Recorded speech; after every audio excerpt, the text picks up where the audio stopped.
ظلم الحاجات كتيره يعني.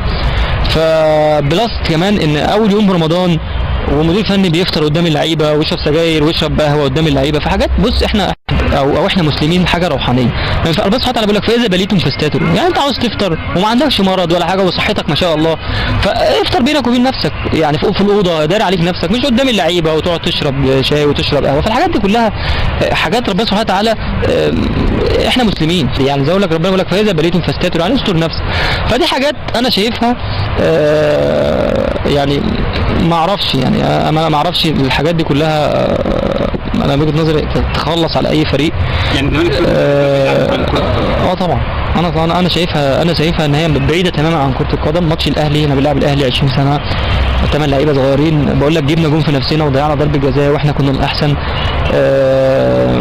برضو ماتش بتاع فيتا، ماتش نزيمبي الفرقه الكره دخلت جون ب 2 متر بتاع خالد قمر وما اتحسبتش يعني، وضربه جزاء لاحمد علي واحمد علي ضيعها بطريقه غريبه وضيع جوان.